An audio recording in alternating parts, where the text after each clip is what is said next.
बिस्मिल्लाहिर्रहमानिर्रहीम अस्सलाम वालेकुम।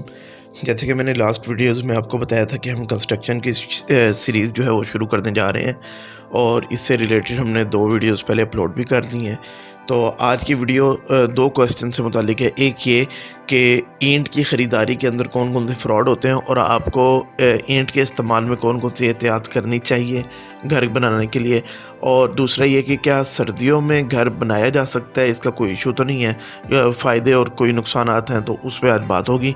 तो पहले मैं ईंट के मुतालिक आपको बताता चलूँ कि इसमें क्या क्या इश्यूज़ हो सकते हैं, कौन कौन से फ्रॉड्स हो सकते हैं। पहली बात तो यह है कि आपको पता होगा या पता होना चाहिए कि जो ईंट का साइज़ होता है वो तकरीबन 9 इंच होता है। इसकी जो लंबाई होती है, एक मोटाई होती है, एक लंबाई होती है, वो 9 इंच की होती है। तो होता ही है कि यहाँ पे जब आप ईंट किसी भी भट्टे वाले से या सप्लायर ज़्यादातर लाहौर में सप्लाई कर रहे हैं, इसके अलावा लोग भट्टे से ख़ुद भी ख़रीद लेते हैं, तो वो आपको जब ईंट देते हैं तो उसके साइज़ के अंदर हेरा फेरी कर देते हैं। या तो पूरे की पूरी ईंट का साइज़ चेंज होगा, जो अगर आपके पास डंपर आ रहा है या ट्रॉली आ रही है, या बीच में अगर 4000 ईंट की ट्रॉली आ रही है, 4000 ईंट है उसमें, तो उसमें से 500, 800 या 1000 ईंट के साथ ये मसला होगा कि उनका साइज़ पूरा नहीं होगा।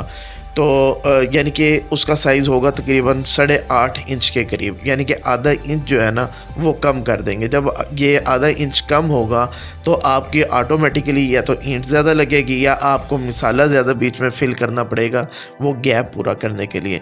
तो दोनों तरह से आपका लॉस ही लॉस है, जबकि पेमेंट आपने 9 इंच के हिसाब से कर देनी है। तो मैंने इसकी ना एक रफली कैलकुलेशंस भी की हैं और वो मैंने अपने ब्लॉग पे डाल दी है। और आज ये गुड न्यूज़ भी मैं आपको दे रहा हूँ कि हमने अपनी जो ब्लॉग वेबसाइट है वो ओपन कर दी है और हमारी टीम इस पे काफ़ी दिनों से मेहनत कर रही थी। अभी कुछ चीज़ें पेंडिंग में है, वो उस पर हमारी टीम काम कर रही है, लेकिन ब्लॉग्स उस पर आने शुरू हो गए हैं और जो लाहौर की अप्रूव्ड सोसाइटीज़ हैं वो भी उसके ऊपर आर्टिकल आ चुका है, और जो ईंट से मुतालिक जो भी मालूमात हैं वो भी हमने उस पर अपलोड कर दी हैं।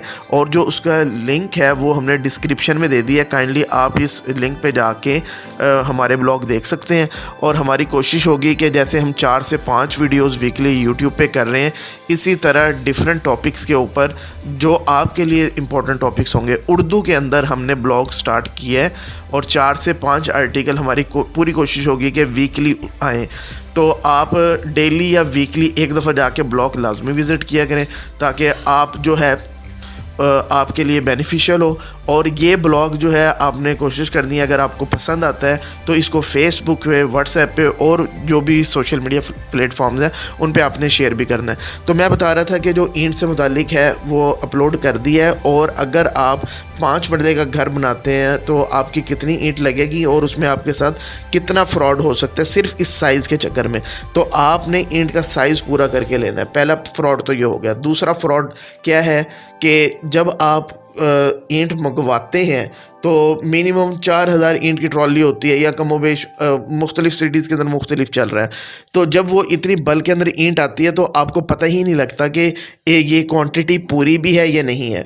तो वहाँ पे 100-200 ईंट पर ट्रॉली के अंदर ये जो है ना फटी आपको लगा देते हैं, तो आपको पता ही नहीं लगता। इसलिए आप कोशिश करें कि जब ईंट आए तो आप उसको कहें कि रैंडमली फेंकने के बजाय वो अरेंज करके वहाँ पे रखें, ताकि आपको काउंटिंग करना आसान हो जाएगा। और कोशिश करें कि इकट्ठी आप एक एक ट्रॉली करके ईंट ना मंगवाएं, इकट्ठी मंगवाएं और एक ही दिन लगा के आप उसकी काउंटिंग पूरी कर लें और उसका साइज़ वगैरह जो है ना रैंडमली आप निकाल के वो भी चेक कर लें।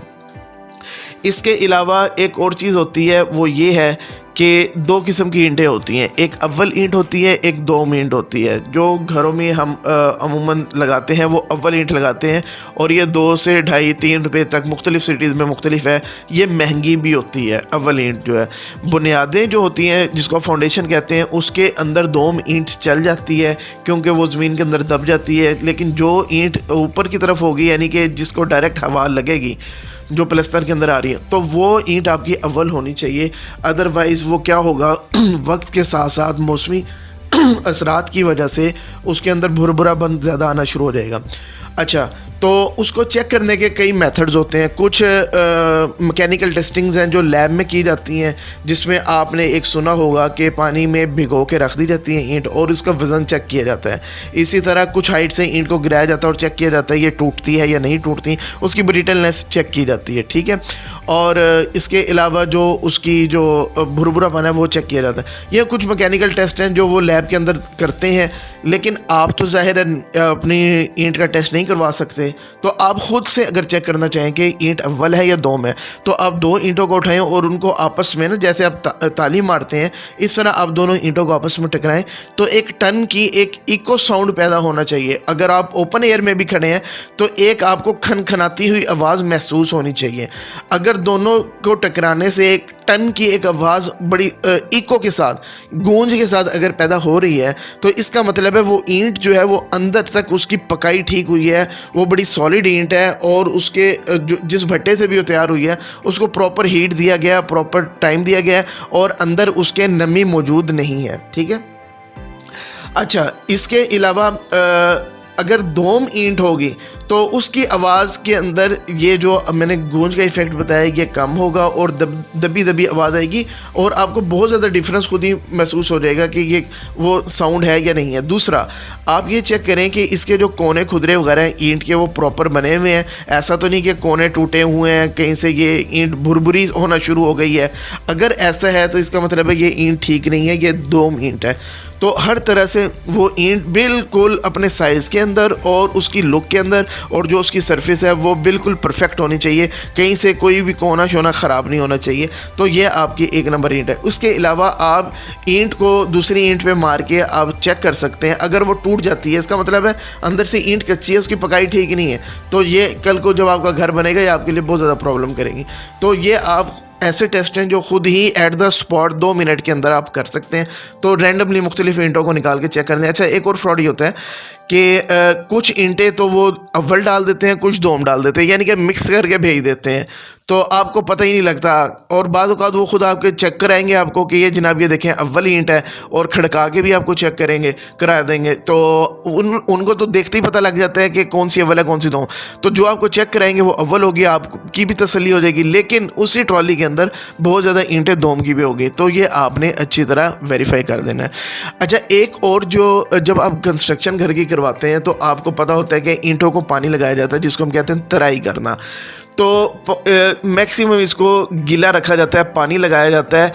वो इसलिए किया जाता है कि जब इसके ऊपर मिसाला डाला जाए तो मिसाला और ईंट की जो है ना आपस में पकड़ अच्छी तरह हो जाए। तो जब आप की चुनाई हो रही हो तो आपकी कोशिश होनी चाहिए कि या तो आप वहाँ पे अवेलेबल हो या अपना कोई रिप्रेजेंटेटिव वहाँ पे मौजूद हो आपका, जो ये एश्योर करे कि जब वो तराई होने के बाद जब वो मिसाला लगाने लगे ईंट को तो उस वक्त उस ईंट के अंदर नमी मौजूद होनी चाहिए। जब गर्मी वगैरह होती है तो उसमें ये होता है कि ईंट खुश्क हो जाती है, तराई बहुत देर पहले की हुई होती है, ईंट खुश्क हो जाती है, और जब वो मिसाला तो वो लगा देते हैं, वो तो अपना काम करके चले जाएंगे, लेकिन उसकी पकड़ नहीं होगी, तो घर की और दीवार की वो मजबूती नहीं आएगी। तो आपने इस बात को इंश्योर करना है कि तराई प्रॉपर हो और उसका जो मिसाले की पकड़ जो वो अच्छी है। तो ये तो था ईंट से मुतालिक सारी चीज़ें। अब मैं आपको बताता हूँ कि सर्दियों के अंदर घर बनाना चाहिए या नहीं बनाना चाहिए। तो सर्दियों में घर बनाने का कोई इशू नहीं है।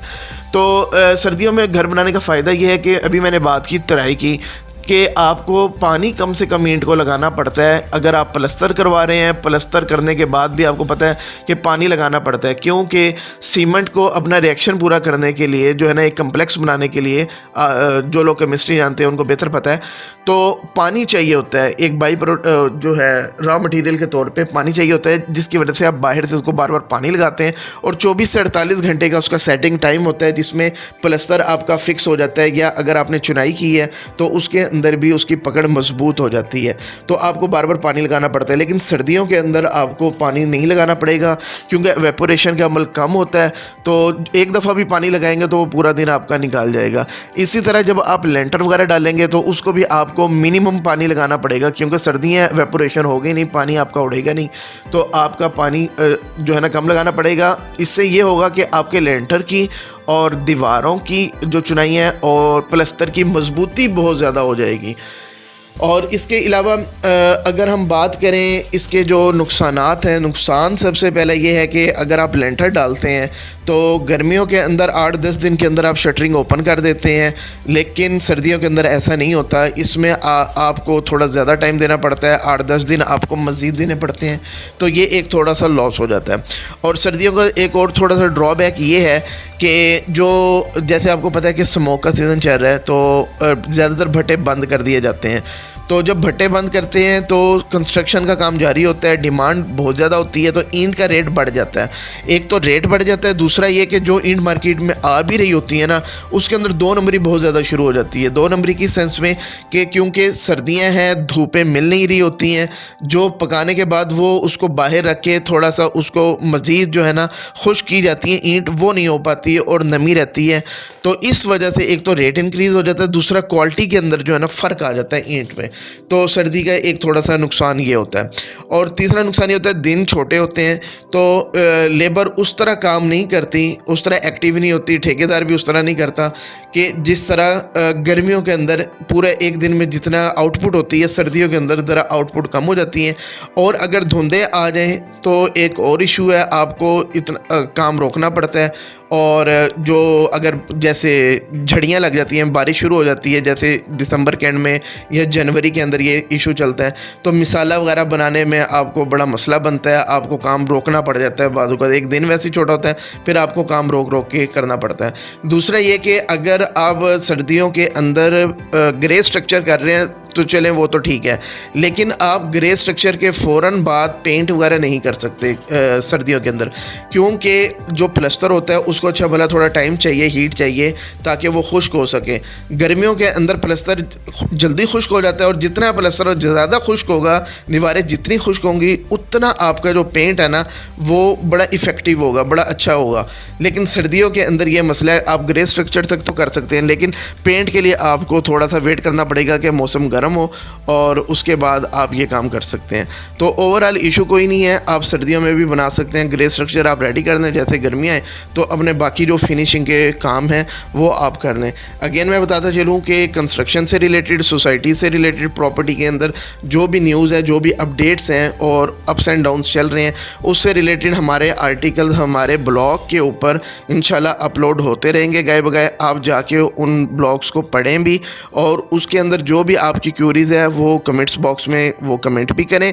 और जो आप यूट्यूब पे भी सारे कमेंट्स करते हैं, तो बेशक हम आपका रिप्लाई नहीं कर पा रहे कुछ दिनों से, लेकिन हम कमेंट्स सारे पढ़ते हैं, डाटा हमारे पास सारा सेव है, किसकी क्या डिमांड है, और उसके अकॉर्डिंग हम आगे कोशिश भी करते हैं, वीडियोस भी बनाएं। और इंशाल्लाह उससे रिलेटेड अब हर चीज़ की हम वीडियो नहीं बना सकते, हम कोशिश करेंगे कि जिसकी वीडियो ना बना सके उसका हम आर्टिकल जो है ना उर्दू के अंदर ब्लॉग के अंदर लिख दें, तो आप उस ब्लॉग को ख़ुद भी पढ़ें और दोस्तों के साथ व्हाट्सएप, फेसबुक और बाकी जो सोशल मीडिया अकाउंट्स हैं उस पर शेयर करें। Thank you very much.